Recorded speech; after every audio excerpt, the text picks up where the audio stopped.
Wankawan TV1. Saya Bitor Suryadi ingin menginformasikan beberapa hari yang lalu senior kita Dr. Zulkifli berangkat ke Surabaya bertemu dengan Denny Iskandar, satu di antara orang atau satu di antara aktivis yang paham tentang ijazah kampus Pasar Pramuka itu.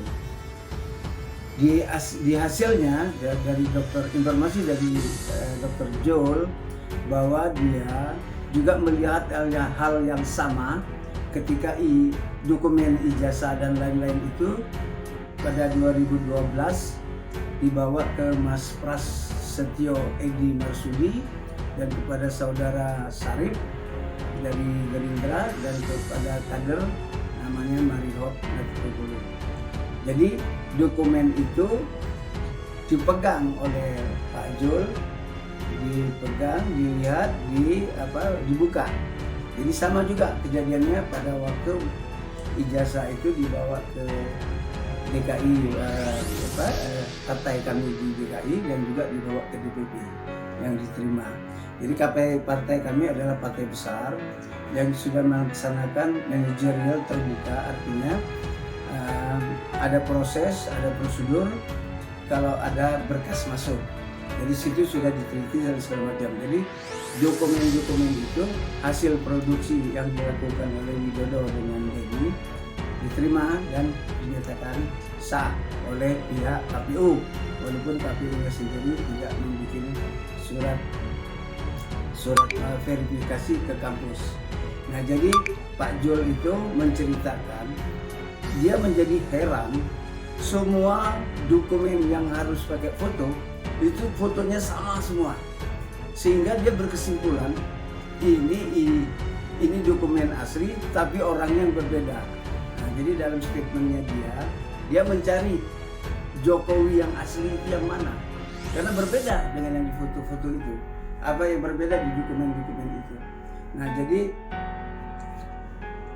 kita ingin menyampaikan ya, jadi apa yang dijawab oleh pihak elit saya, Andi Wijayanto, bahwa dia tidak tahu bahwa itu asli atau tidak.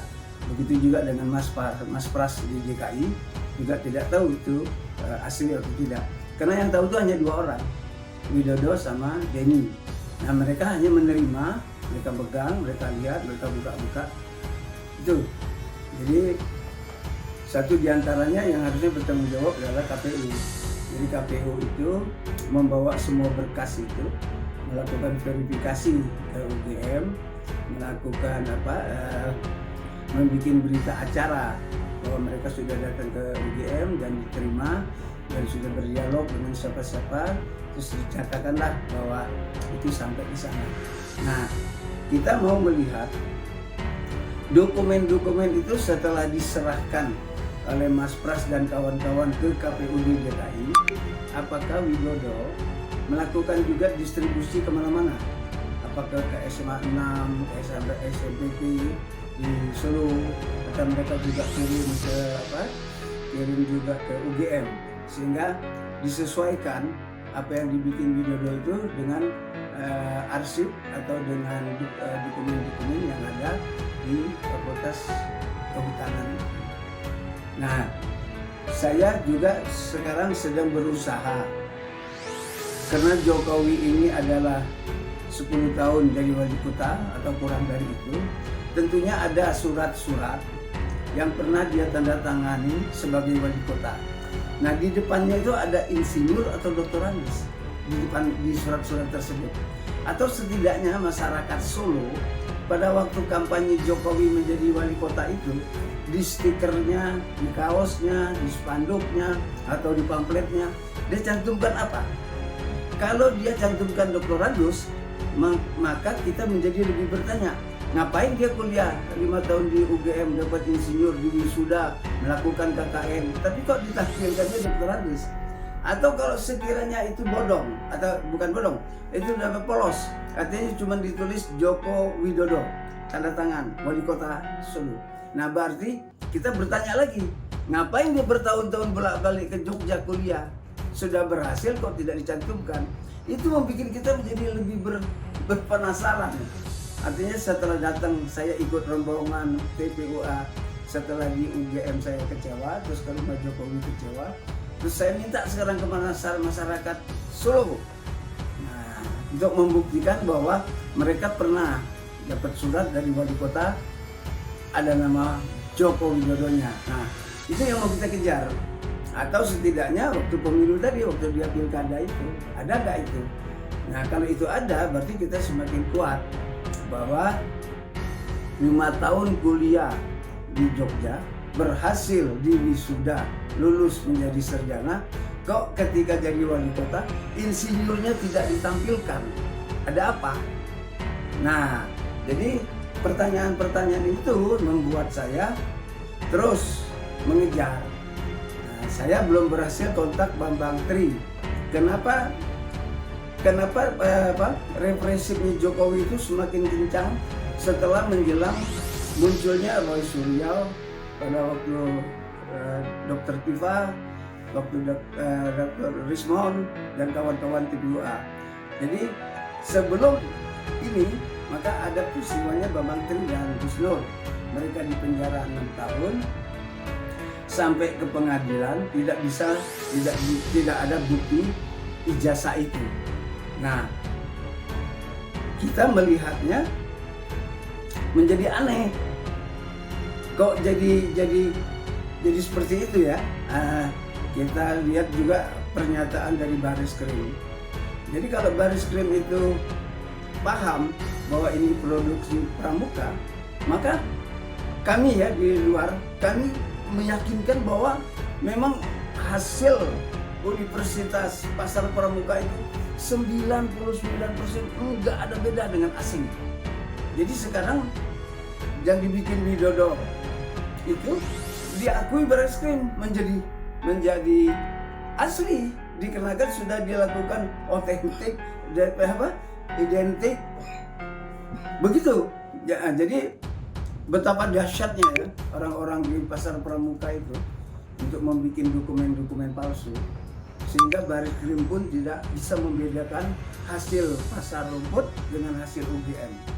Nah, kita dengar juga pernyataan Pak Rektor UGM ya, Pak Sofyan Effendi, yang menyatakan ada 5 atau 7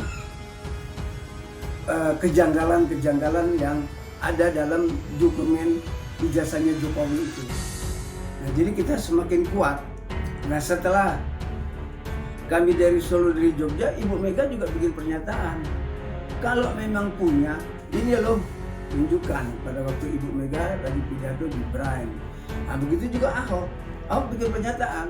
Yang tidak berani menunjukkan ijazahnya, berarti yang dimiliki oleh orang itu palsu.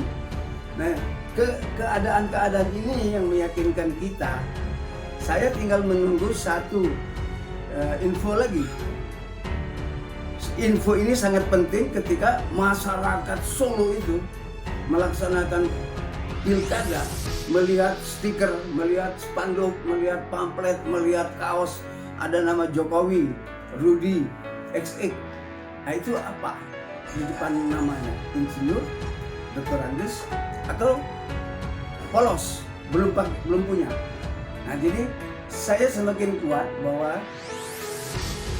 Jokowi adalah alumnus Universitas Pasar Pramuka. Itu tidak bisa dihindari lagi.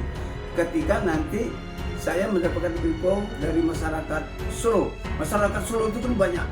Jokowi disuruh menang katanya sampai sekian puluh %. Kalau udah luar biasa. Nah, kita mau kejar. Selama dia 10 tahun menjadi wali kota, dia menandatangani surat-surat wali kota kabupaten ke pemerintahan di Solo itu, dia pakai titel apa? Kalau titelnya kosong itu berarti dia tidak menggunakan insinyurnya yang dari Jogja, dari UGM. Nah, kalau dia dia cantumkan bahwa pada waktu itu dia pakai doktorandes, maka dia kuliah di mana lagi setelah kuliah dari UGM? Lantas kenapa dia pakai yang Dr. Andes dari swasta itu, bukan pakai insinyur dari UGM? UGM itu luar biasa bro. Kita bukan macam luar biasa deh. Kan dia termasuk kampus pertama dan kampus terbesar. Nah di sini kita mau lihat. Nah saya juga berharap dari kawan-kawan aktivis yang ada di Jogja, di UGM, ayo dong perjuangkan kampus yang jujur, kampus terbuka, kampus yang benar. Nah kita tunggulah hari ini. Tadi saya sudah bilang juga sama Mbak Sekar, saya lagi menunggu satu informasi. Jadi sekarang kita sudah punya saksi hidup 3. Prasetyo dan kawan-kawan pada waktu menerima dokumen itu maju di Pilkada 2012. Terus DPP PDI Perjuangan menerima itu ketika Jokowi mau maju jadi Pilpres. Nah, terus kita dapat lagi dari Dr. Jul. Jadi dari tempat ini saya sudah tanya, saya sudah dapat informasi. Kalau kemarin kan kita dapat informasi dari Mas Andi Jayanto ketika ketemu dengan Santana TV, dia menjawab apa yang saya maksud. Saya menceritakan bahwa partai kami melaksanakan proses dan prosedur dari bawah hingga sampai ke sekretaris pemenangan.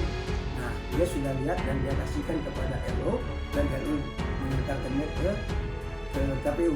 Tidak ada berkas kandidat yang keluar dari kantor kami kalau tidak melalui sekretaris panitia pemenangan. Jadi penjelasan Mas Andi tidak menyimpang dari apa yang saya maksud, dan saya tidak menuduh apa-apa.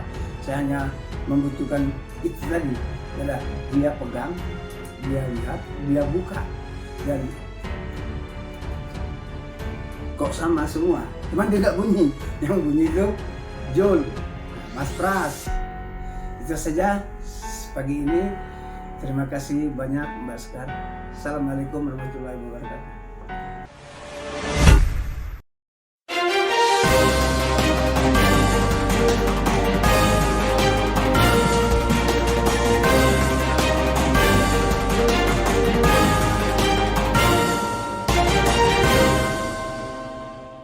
One Kawan TV 1